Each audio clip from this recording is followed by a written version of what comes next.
नमस्कार, मैं हूं कनुप्रिया सत्तन और आप देख रहे हैं खबर 100 न्यूज। आइए नजर डालते हैं आज के कुछ खास खबरों पर, लेकिन उससे पहले एक नजर आज की हेडलाइंस की ओर।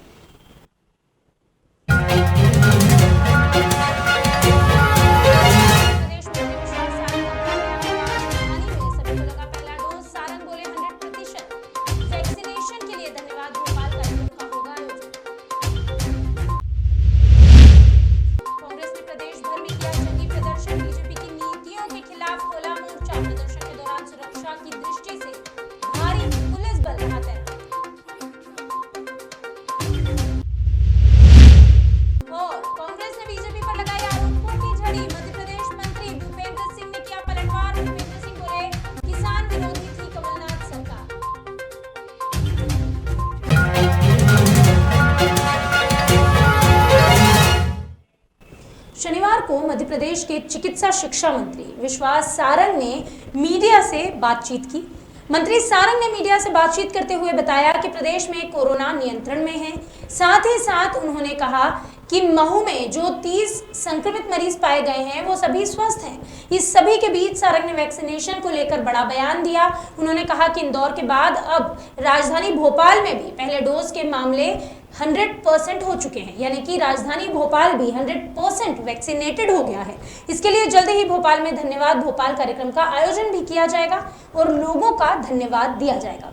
इस मौके पर आगे सारंग ने पंडित दीनदयाल उपाध्याय को श्रद्धा सुमन अर्पित किए और कहा कि हम राजनीति के क्षेत्र में उनके बताए हुए मार्ग पर ही चल रहे हैं और आगे भी उनके बताए हुए मार्ग पर ही चलेंगे।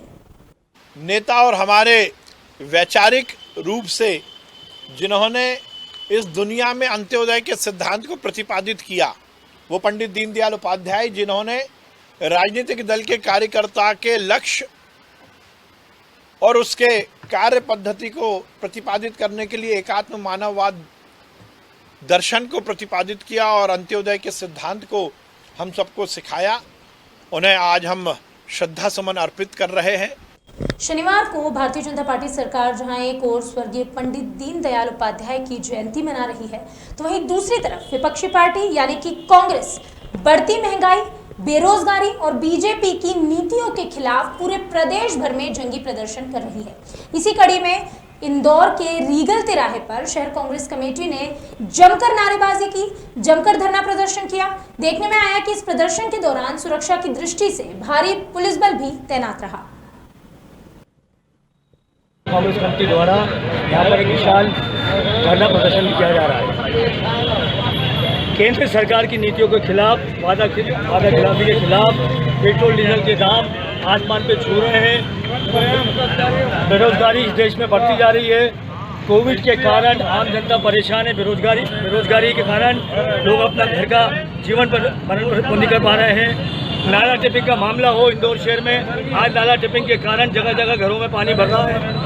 गणेश जी की मूर्ति के साथ जो अन्याय हुआ है, जो जिस हिसाब से फेंकी गई है, उसके खिलाफ में डेंगू मलेरिया जो आज इंदौर शहर में पेड़ बसा रहा है, उसके खिलाफ में ऐसे अन्य मुद्दों को लेकर आज कांग्रेस यहाँ पर विशाल प्रदर्शन करने जा रही है। देखिए, इसको लेके दिग्विजय सिंह जी ने भी बड़ा एक स्टैंड लिया है और 28 तारीख को जो आंदोलन रखा गया है कांग्रेस पार्टी की तरफ से, उसमें दिग्विजय सिंह जी भी आ रहे हैं और कहीं ना कहीं उनका भी कार्यक्रम बन रहा है। और दिग्विजय सिंह जी से लेके कमलनाथ जी का भी बयान आया था। और इंदौर में जो भी कार्रवाइयाँ इस तरह की हो रही हैं कांग्रेस पार्टी के कार्यकर्ताओं के खिलाफ, उन सब को लेके कांग्रेस बड़े चरणबद्ध आंदोलन की ओर जा रही है।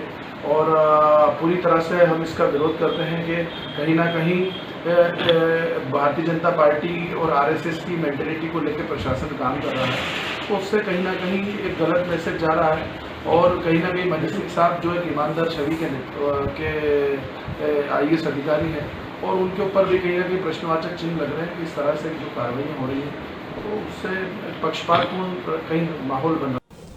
मध्य प्रदेश के मुख्यमंत्री शिवराज सिंह चौहान की जन दर्शन यात्रा पर कांग्रेस ने आरोपों की झड़ी लगाई है। ऐसे में अब मध्य प्रदेश मंत्री भूपेंद्र सिंह ने पलटवार किया। उन्होंने कहा कि राजनीतिक दल के नाते चुनाव लड़ना, चुनाव जीतना हमारा धर्म है, हमारा अधिकार है। मंत्री भूपेंद्र सिंह की माने तो हम जनता के बीच जा रहे हैं और कांग्रेस को ऐसा करने से किसने रोका है। देखिए, हम लोग राजनीतिक दल है हमारा, तो राजनीतिक दल के नाते चुनाव लड़ना, चुनाव जीतना ये हमारा धर्म है। और इसलिए मुख्यमंत्री जी अगर जनता के पास जा रहे हैं तो कांग्रेस को तकलीफ क्यों है? वो भी जाएं, हम भी जा रहे हैं, वो भी जाएं, उनको किसने मना किया? वहीं कमलनाथ के बीजेपी के किसान विरोधी होने के आरोपों पर कहा कि जिस तरह से कांग्रेस ने किसानों को धोखा दिया था वो तो सभी को पता है। ऐसे में कमलनाथ की सरकार किसान विरोधी थी, न कि शिवराज सरकार किसान विरोधी है।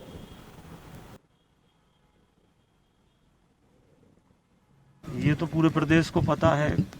28 विधानसभा के उपचुनाव हुए थे, उसमें तय हो गया था कि कमलनाथ की सरकार किसान विरोधी है कि स्वराज की सरकार। और उसी समय कांग्रेस का सफाया हो गया था। और जिस तरह से धोखा किसानों को दिया था वो हम सबको मालूम है। अभी तो मुख्य विषय हमारी जो बिटिया है उसने पूरे प्रदेश को गौरवान्वित करने का काम किया है, आगे भी करेगी। उनके पूरे परिवार को, माता पिता को, परिवार को और बेटी जागृति को हमारी तरफ से, सरकार की तरफ से बहुत बधाई है, बहुत शुभकामनाएं। शनिवार को पंडित दीनदयाल उपाध्याय की 125वीं जयंती मनाई गई। इस मौके पर भारतीय जनता पार्टी के कार्यकर्ताओं ने उनकी प्रतिमा पर माल्यार्पण किया और उन्हें याद किया। इस अवसर पर इसके बाद पूर्व विधायक सुरेंद्र नाथ सिंह के नेतृत्व में विशाल जन समूह ने उनके चित्र पर पुष्प अर्पित किए और उनके बताए गए मार्ग पर चलने का संकल्प भी लिया गया।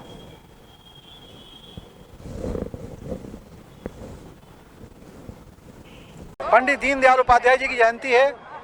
दीनदयाल जी उपाध्याय जी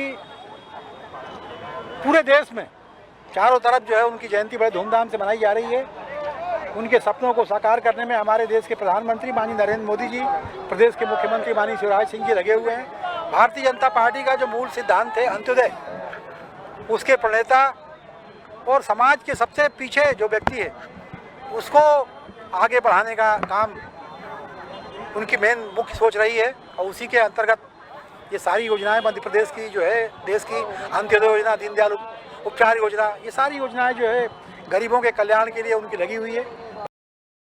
इंदौर के सराफा बाजार में ज्वेलरी शॉप से 40 ग्राम वजनी सोने की झुमकियों से भरा बॉक्स चोरी करने का एक मामला सामने आया।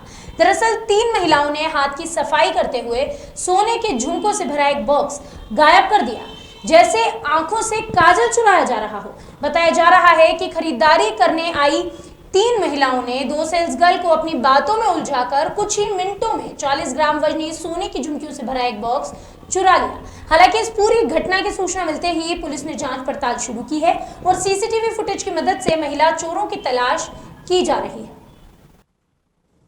घटनाक्रम थाना सराफा क्षेत्र में आया, जब 3 महिलाएं एक सराफा दुकान पर खरीदारी करने गईं और ख़रीदारी करने के दौरान उन्होंने चकमा देकर लगभग 30-40 ग्राम सोने के आभूषण लेकर चली गई। बाद में दुकानदार की जानकारी में आने पर उसके द्वारा थाना सराफे पर रिपोर्ट की, जिस पर से पुलिस ने चोरी का प्रकरण कायम करके उसकी विवेचना कर रही है। जो आरोपियां हैं 3 महिलाएं, उनको ट्रेस करने पर, उनको ट्रैक करने पर आगे सीसीटीवी फुटेज में वो एक ऑटो में जाते हुए दिख रही हैं और पुलिस की टीम लगी हुई है। हमारे साथी अधिकारी लगातार उसमें कोशिश कर रहे हैं और बहुत जल्दी उनको पकड़ा जाएगा। अभी के लिए बस इतना ही। बाकी खबरों का सिलसिला लगातार रहेगा जारी। जुड़े रहिए खबर 100 न्यूज़ के साथ, जनता की बुलंद आवाज़।